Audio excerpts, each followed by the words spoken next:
प्यारे विद्यार्थियों, हम समांतर श्रेणी के बारे में बात कर रहे हैं। हमने अभी तक समांतर श्रेणी कहते किसे हैं इसके विषय में बात की कि एक ऐसी श्रेणी या एक ऐसी प्रोग्रेशन या एक ऐसी सीक्वेंस जिसके कोई भी दो क्रमागत पदों के बीच का अंतर हमेशा समान रहे, उसे हम समांतर श्रेणी कहते हैं। आप इसके लिए किसी भी पद में से उससे पहले वाला पद घटाकर देख सकते हैं। हर बार ऐसा करने पर यदि अंतर समान आता है तो वो समांतर श्रेणी कहलाएगी, और अगर अंतर डिफरेंट हो जाता है, कोई दो पदों का अलग अंतर आ रहा है, अगले दो पदों का अंतर अलग आ रहा है, तो उस स्थिति में आप कहेंगे कि समांतर श्रेणी या एपी नहीं है। तो एक्सरसाइज 5.1 जो है आपकी बुक में, उसमें केवल समांतर श्रेणी के इंट्रोडक्शन से रिलेटेड कुछ क्वेश्चंस हैं, जिनमें एक टाइप तो ये आ सकता है कि आपको कोई श्रेणी या कोई प्रोग्रेशन दे दी जाएगी और आपने पहचान करनी है कि वो समांतर श्रेणी है या फिर नहीं है। जैसे आप अपनी बुक में एग्जांपल नंबर 2 देखेंगे, या एक्सरसाइज का क्वेश्चन नंबर 1 और 4 जो है ये इसी प्रकार के हैं कि जिसमें आपको एक श्रेणी दी हुई है और आपने पहचान करनी कि वो एपी है या नहीं है। तो इस टाइप के क्वेश्चंस को करने के लिए देखिए, सीधा तरीका तो यही है कि भी आप किसी पद में से उससे पहले वाला पद घटाकर देखें। जितना अंतर आ गया उतना ही अंतर बार बार आना चाहिए जब आप किसी पद में से उससे पहले वाला पद घटाते हैं, यानी कि कोई भी दो क्रमागत पदों का अंतर समान आना चाहिए। जैसे इसमें हो रहा है, देखिए 10 में से 4 घटाएंगे 6 आएगा, 16 में से 10 घटाएंगे 6 आएगा, 22 में से 16 घटाएंगे 6 आएगा। देखते ही हमें पता लग रहा है कि ये समांतर श्रेणी है क्योंकि समान अंतर है। यहां देखिए, इसमें इन दोनों को घटाएंगे 0 आएगा, इन दोनों को घटाएंगे 2 में से 1 गया 1, 3 में से 2 घटाएंगे 1, 5 में से 3 घटाएंगे 2 आएगा, 8 में से 5 घटाएंगे 3 आएगा। अंतर अलग अलग आ रहा है तो ये एपी नहीं है। तो ऐसा आप कब करेंगे? जब आपको ऑब्जेक्टिव टाइप या 1 मार्क का क्वेश्चन एग्जाम में आ जाए, तो वहां आप देखते ही अंदाजा लगा लेंगे कि एपी है या नहीं। यस नो में जवाब देना है तो आप वेरी इजीली दे सकते हैं, लेकिन अगर थोड़ा सा बड़ा क्वेश्चन आ जाए तो वहां आप कैसे इसको अटेम्प्ट करेंगे? देखिए, इससे पहले मैं आपको बता देता हूं कि किसी भी श्रेणी की जो पद होते हैं, पद का अर्थ जो उसमें संख्याएं हैं, 1 2 3 4, किसी में 5 6 संख्याएं दे रखी हैं, तो किसी भी श्रेणी में जो संख्याएं होती हैं उन संख्याओं को उस श्रेणी के पद बोलते हैं। जैसे ये पहला पद है, ये दूसरा, ये तीसरा, ये चौथा, आगे 5वां 6वां 7वां ऐसे आते जाएंगे। तो इन पदों को हम कुछ इस प्रकार से लिखते हैं, A1 पहला पद, A2 दूसरा पद, A3 तीसरा पद। इस प्रकार से हम लिखते हैं। यहां पर A1 4 है, A2 दूसरा पद 10 है, A3 16 है, इसी प्रकार से आगे A4 A5 A6 इस प्रकार से चलते जाएंगे।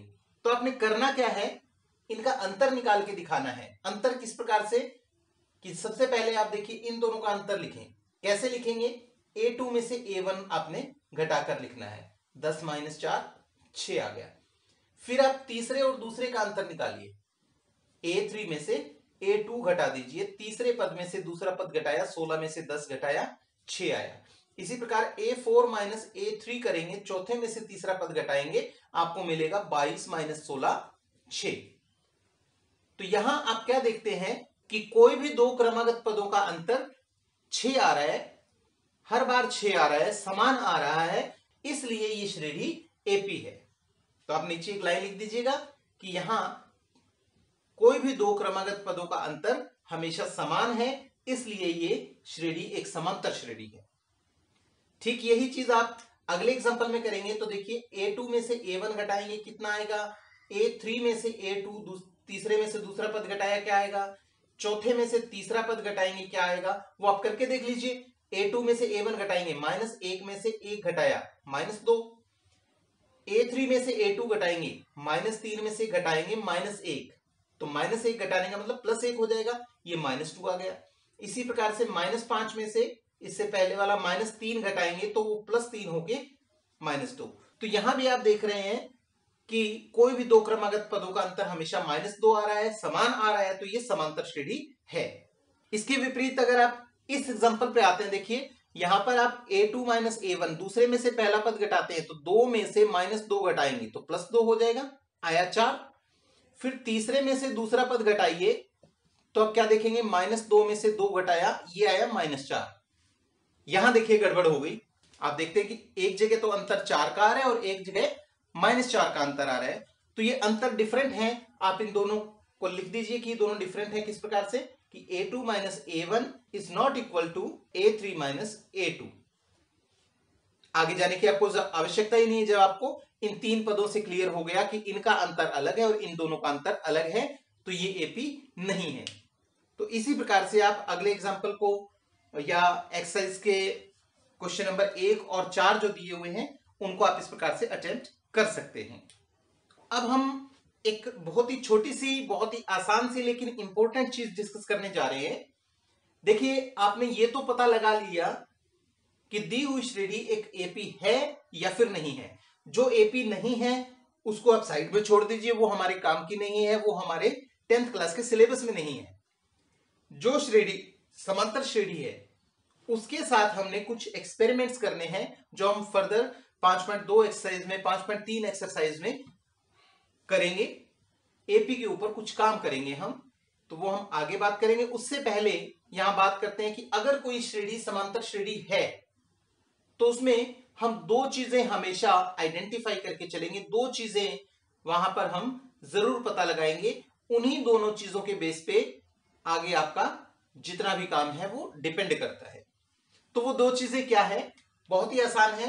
एक तो आपने देखना है कि किसी एपी का पहला पद क्या है, और एक मैं यहां पर शब्द लिख रहा हूं सार्व अंतर।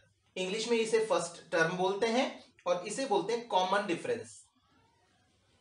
कॉमन डिफरेंस शब्द इसलिए इस्तेमाल किया क्योंकि डिफरेंस जो है या अंतर जो है वो समान है। समान का मतलब एक जैसा, और एक जैसा मींस इंग्लिश में उसको कॉमन बोलते हैं। तो ये दो चीजें आपको पहचाननी है किसी भी एपी के अंदर। यदि कोई एपी है तो पहला पद और सार्वंतर। आपको बार बार इतना बड़ा वर्ड ना लिखना पड़े, इसलिए हम इनको शॉर्ट में ए और डी ये दो सिंबल्स दे देते हैं। ए का अर्थ पहला पद है और सार्वंतर जो है इसको हमने डी से रिप्रेजेंट किया है, डी से लिखा है। और ये काम बहुत ही आसान है। किसी भी एपी में पहला पद निकालना या ढूंढना कुछ भी मुश्किल नहीं है। जो उसका पहला पद है वो ए हो जाएगा 4, राइट। इसी प्रकार से सार्वंतर की अगर हम बात करें तो अभी हम बात कर रहे थे समांतर श्रेणी में क्या होता है कि कोई भी दो क्रमागत पदों का अंतर हमेशा समान होता है, और उस समान अंतर को ही हम सार्व अंतर बोल देते हैं। जैसे यहां देखिए, आपको देखते ही वैसे तो नजर आ रहा है कि 6 का अंतर आ रहा है। हर टर्म अपने से पिछली टर्म से, पहले वाली टर्म से 6 ज्यादा है। तो ये जो अंतर है इसको आप डी से रिप्रेजेंट कर देंगे। अगर आप निकाल कर दिखाना चाहें तो देखिए, दूसरे पद में से पहला पद घटा दें, 10 में से 4 घटाएंगे 6, ये सार्वंतर आ गया। तो इस प्रकार से आप किसी एपी का पहला पद और सार्वंतर निकाल लेंगे।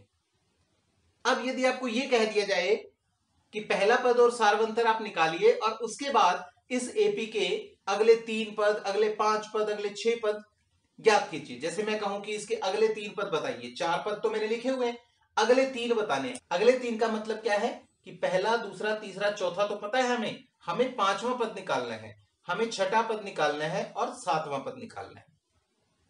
तो बहुत सीधी सी बात है। देखिए, किसी भी एपी का अगर आपको कोई भी पद पता करना हो तो आपको उससे पहले वाला पद मालूम होना चाहिए और एक सार्वंतर मालूम होना चाहिए।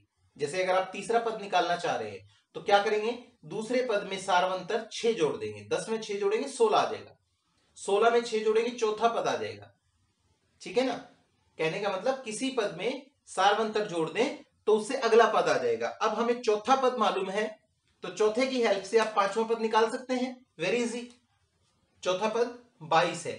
इस 22 में अगर आप सार्वंतर जो है वो 6 जोड़ देते हैं तो 22 और 6 28 आपका 5वां पद हो गया।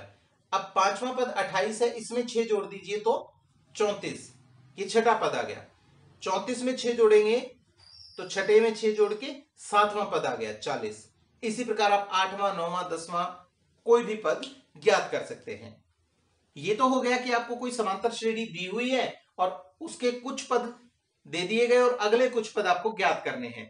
कई बार क्या होगा, जैसे आप अपनी बुक में एक्सरसाइज 5.1 का दूसरा क्वेश्चन देखेंगे तो वहां पर आपको सिंपली क्या दिया गया है कि ए कितना है और डी कितना, ये दो चीजें दे दी गई हैं और आपको ये कहा गया है कि इस एपी के पहले 4 पद लिखिए, पहले 3 पद लिखिए, पहले 5 पद लिखिए। तो मैं एक एग्जांपल ले लेता हूं। जैसे मान लीजिए पहला पद 4 है और सार्वंतर जो है वो -3 है। ध्यान दीजिए ये जो सार्वंतर है ये कोई जरूरी नहीं कि पॉजिटिव ही होगा, ये नेगेटिव भी हो सकता है। वो आपकी जो समांतर श्रेणी या एपी जो है वो डिक्रीजिंग ऑर्डर में भी हो सकती है। जैसे ये इंक्रीजिंग में थी, डिक्रीजिंग ऑर्डर में भी एपी हो सकती है। टर्म्स आगे से आगे घटती भी जा सकती हैं। तो अब इन दोनों के आधार पर आपसे ये पूछा गया है कि इस एपी के पहले 4 पद या 5 पद ज्ञात कीजिए। अब इसके 4 पद आपको ज्ञात करने हैं। तो देखिए पहला पद A1 से लिखते हैं हम, दूसरा पद A2 लिखेंगे, तीसरा पद हम A3 लिखेंगे, चौथा पद A4 लिखेंगे। पहला पद मैंने आपको बताया कि A से हम पहले पद को रिप्रेजेंट करते हैं, तो A1 और A एक ही चीज है। A1 लिख दीजिए तो भी पहला पद, और A अगर आप लिखते हैं तो वो भी पहले पद को रिप्रेजेंट करता है। तो पहला पद आपको दे ही रखा है 4। अब दूसरे पद के लिए आप क्या करेंगे, पहले पद में यानी 4 में D जोड़ देंगे। पहले पद में आपने सार्वंतर जोड़ा, 4 + -3 ये 1 हो गया। अब इस दूसरे पद में आप क्या करेंगे, इसमें भी आप -3 जोड़ देंगे तो ये हो गया -2, ये अगला पद आ गया। अब इस -2 में आप फिर से सार्वंतर D यानी -3 जोड़ देंगे तो ये आ गया -2 -3 -5। इसी प्रकार से आप आगे सभी पद ज्ञात कर सकते हैं। तो इस सारी डिस्कशन में हमने बात की कि किसी भी श्रेणी को पहचाना कैसे जाए कि वो समांतर श्रेणी है या नहीं। इससे रिलेटेड क्वेश्चन आप करेंगे। फिर आप ये देखेंगे कि अगर कोई श्रेणी समांतर श्रेणी या एपी है तो उसका पहला पद और सार्वंतर क्या होगा, और उसके आधार पर उसके अगले कुछ पद किस प्रकार से ज्ञात किए जा सकते हैं। या फिर आपको पहला पद और सार्वंतर अर्थात ए और डी आपको दे रखा हो और उसके आधार पर आप उस एपी के पहले, दूसरे, तीसरे, चौथे पद को ज्ञात करना चाहें तो कैसे करेंगे। इस सारे डिस्कशन के आधार पर आप एक्सरसाइज 5.1 कंप्लीट करेंगे। बहुत जल्दी मिलते हैं हम अगले कुछ टॉपिक्स के साथ जिनसे आप एक्सरसाइज 5.2 और 5.3 कर पाएंगे। तो तब तक के लिए all the best. Thank you so much.